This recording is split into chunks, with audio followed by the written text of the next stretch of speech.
काँग्रेस प्रदेशाध्यक्ष हर्षवर्धन सपकाळ यांनी सुप्रिया सुळे यांच्यावर जोरदार पलटवार केलाय। फडणवीस नरेंद्र दाभोलकरांचा वारसा चालवतात असं सुप्रिया सुळेंनी म्हटलं होतं। त्यावरून हर्षवर्धन सपकाळ यांनी सुप्रिया सुळेंवर पलटवार केला। अशा प्रकारचं वक्तव्य हे सुप्रियाजींनी जे केलंय या संदर्भामध्ये मी दुःख खंत हे व्यक्त करतो। त्यांनी ताबडतोब या संदर्भामध्ये आपला खुलासा आणि स्पष्टीकरण दिलं पाहिजे। नरेंद्र दाभोलकरांचं योगदान फार मोठं आहे। काही दिवसापूर्वी सुप्रियाताईंनी अडाणी त्यांचे बंधू आहेत हे म्हटलं होतं, तो त्यांचा व्यक्तिगत विषय आहे। आणि त्याच्या पाठोपाठ आता फडणवीसांची अशा स्वरूपामध्ये दाभोलकरांच्या मार्गाने जात असते सांगणं म्हणजे आता त्यांनीच कोणता मार्ग निवडलाय हे देखील याची देखील खुलासा करण्याची कुठेतरी ही आवश्यकता आहे।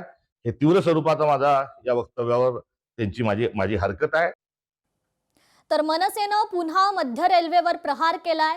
भरती प्रक्रियेतून मराठी हद्दपार करण्यात आल्यानं अमित ठाकरेंकडून निषेध वर्तवण्यात आलाय। 2008 साली राज साहेबांनी आणि महाराष्ट्र सैनिकांनी रेल्वे भरतीमध्ये मराठी भाषेचा आणि भूमिपुत्रांचा हक्क मिळवण्यासाठी मोठा संघर्ष केला होता। त्यानंतर अगदी 2017, 2019 आणि 2023 पर्यंत या परीक्षा मराठीत होत होत्या। मग आता अचानक रेल्वे प्रशासनाला मराठी माणसाच्या संयमाची परीक्षा का पाहायची आहे अशी विचारणा मनसे नेते अमित राज ठाकरे यांनी केली आहे। पूर्वी दादर ते रत्नागिरी अशी पॅसेंजर ट्रेन दिव्यावरून सोडण्यात येत असल्यानं मुंबईकर कोकणवासियांची गैरसोय होतीये। रेल्वे प्रशासनानं कोणतंही ठोस कारण न देता हा निर्णय घेतल्याचा आरोप मनसेनं केलाय। यानंतर आता भरती प्रक्रियेत मराठी हद्दपार केल्याचा आरोप करत अमित ठाकरेंनी मध्य रेल्वेवर निशाणा साधलाय।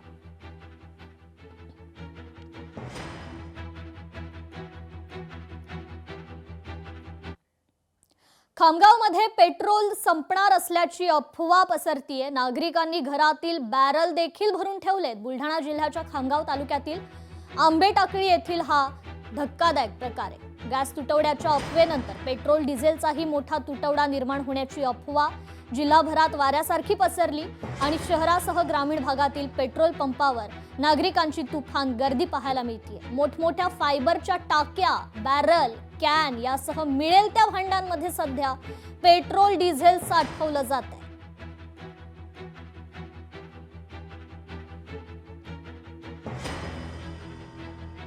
बुलढाणा जिल्ह्यात पेट्रोल डिझेल पंपावर रांगा लागल्या। उशिरा रात्री जिल्ह्यात पेट्रोलसाठी रांगा लागल्याचं पाहायला मिळालं। टंचाईची अफवा पसरल्यानं नागरिकांनी पंपावर गर्दी केली आहे।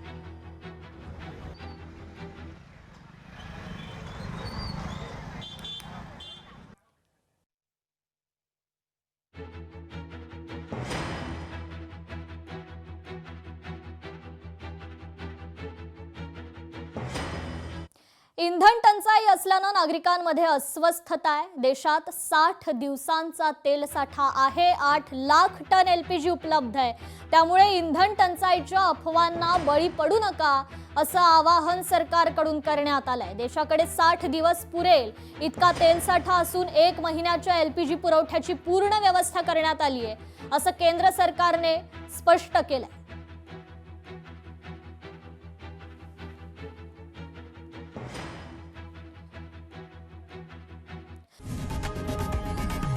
लोकशाही मराठी ऐका, पहा, जागरूक रहा।